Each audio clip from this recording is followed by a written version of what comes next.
Yo équipe, bienvenue sur une toute nouvelle vidéo. Comme vous avez vu, j'ai changé de décor. Bon, je vais l'améliorer au fur et à mesure du temps, hein, ne vous inquiétez pas. Mais au moins, ça rajoute un petit peu de couleur. Pour tous ceux qui me connaissent pas, je m'appelle Mathieu, je suis en Master Finance et je fais des vidéos crypto pour aider la plupart des gens qui sont sur ce marché. Je ne peux pas encore faire de conseil en investissement. J'aurai l'AMF dans un an et je serai SIF aussi sûrement dans un an.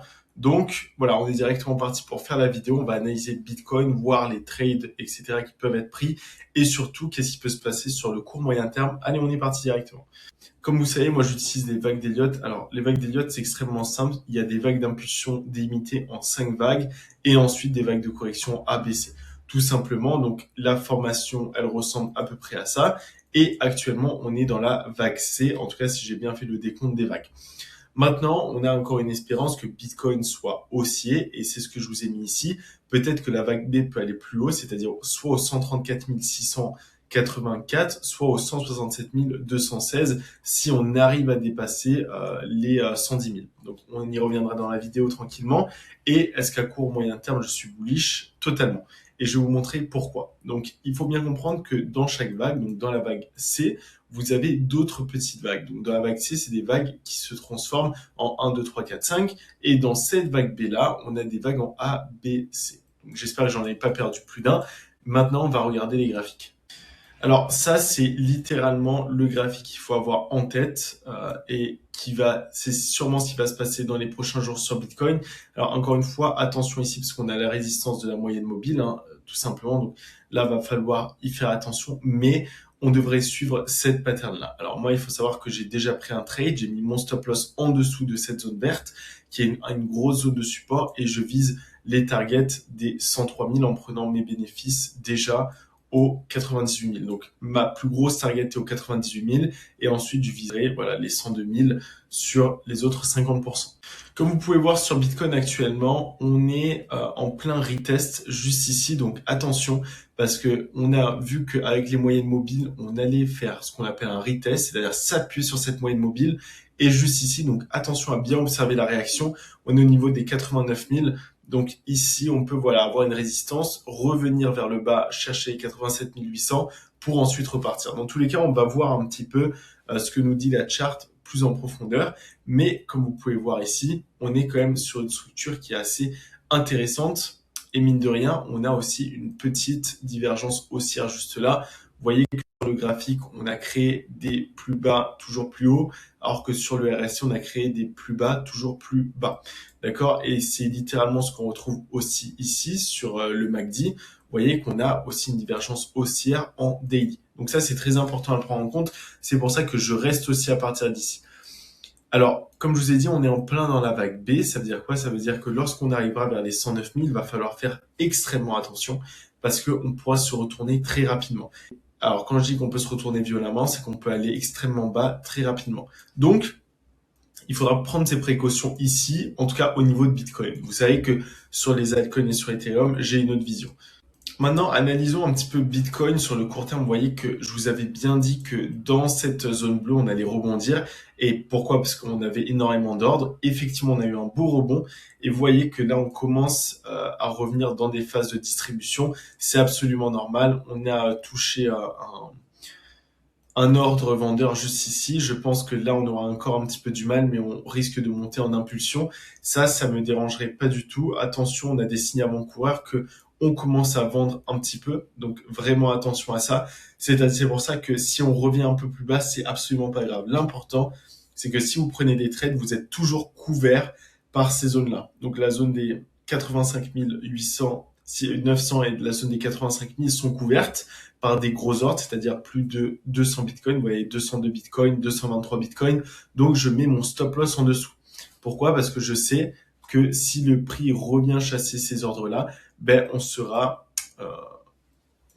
sur un élan acheteur. C'est comme des murs. Donc, vous voulez poser votre stop loss derrière des murs, pas au-dessus des murs, pour viser voilà un TP final qui sera soit au-dessus juste ici jusqu'à ces ordres-là vers les 100 000. Vous voyez que tout à l'heure sur le graphique je vous disais les 102 000, mais vous voyez que les ordres sont vraiment avant, donc vaut mieux prendre des TP avant vers les 97 000, donc au sommet précédent, comme je vous avais expliqué dans la vidéo.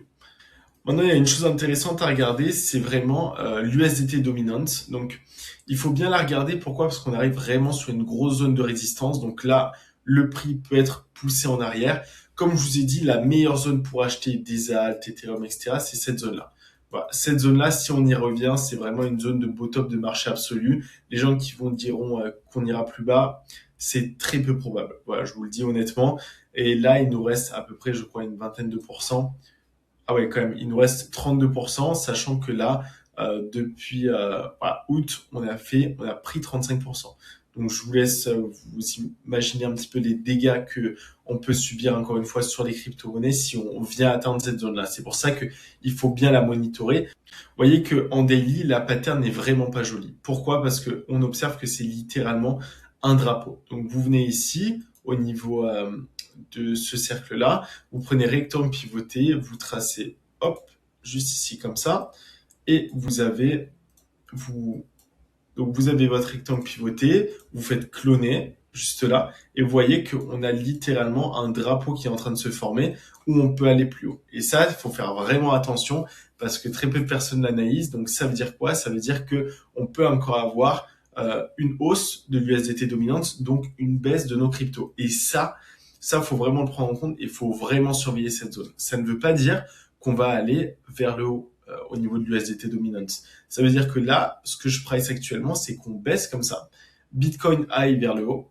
Et ensuite, si vraiment là, ça c'est vraiment un gros support, ici, il va falloir prendre une décision. Et surtout, si on remonte, ici, il va falloir prendre une décision. Parce que si on casse comme ça, il faudra malheureusement sortir du marché.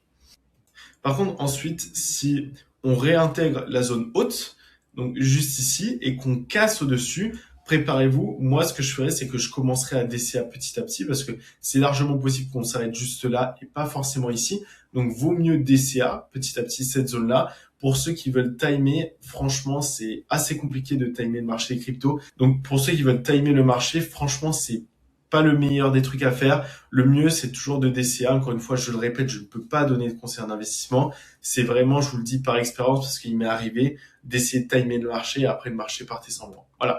Donc ça, c'est la première chose que je voulais vous dire par rapport à l'USDT dominance. Et comme vous pouvez voir, par contre, si vraiment ce support résistance fonctionne bien, ce que je pense qui va arriver, on peut vraiment baisser très rapidement vers le bas pour réintégrer cette zone-là qui est notre grosse zone de vente avec quand même, mine de rien, un moins 44%. Et la dernière fois voilà, qu'on a fait un moins 40, entre moins 55 et moins 40%, on a eu un super bull run sur les alts. Et ça, tout le monde l'a oublié. Et c'est normal, c'est-à-dire que sur vos alts, vous pouvez faire des x5, x6, x10, x20. C'est largement possible. Et j'entends que plus personne n'en parle et c'est normal parce qu'on est dans des zones de peur. Enfin, je voulais analyser avec vous le dollar qui est extrêmement intéressant. Donc la première chose, c'est qu'on va se mettre en weekly. Et en weekly, vous voyez qu'on a notre belle zone d'accumulation, manipulation, distribution. OK. Et dans cette zone de distribution, donc on a ce fameux range. Donc maintenant, il faut regarder une chose qui est très importante. Donc ici, comme vous pouvez voir, il y a un gros gap qui s'est créé. Et je vous rappelle que tous les gaps, enfin pas tous, mais 99% des gaps sont comblés au cours des 3 prochains mois. Donc en fait, si vous voulez, on peut remonter ici, ça m'étonnerait pas. Mais je pense que mine de rien, ici, ça peut être intéressant de voir si on a un retournement de structure et la zone de short à prendre sera déjà si on dépasse ces zones-là, qu'on revienne faire un retest là et ensuite qu'on parte vers le bas. Pourquoi? Parce que je vous rappelle, ici, ce sont toujours des zones d'achat et ici, ce sont toujours des zones de vente.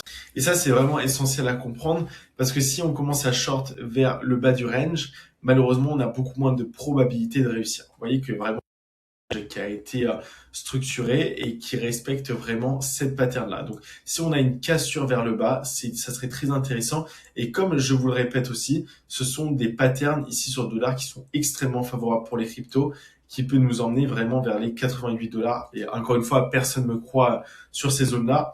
Mais voilà, je vous ai mis vraiment les grosses zones de support qui, à mon avis, peuvent être touchées avec vraiment les 93 qui sont une grosse zone de support.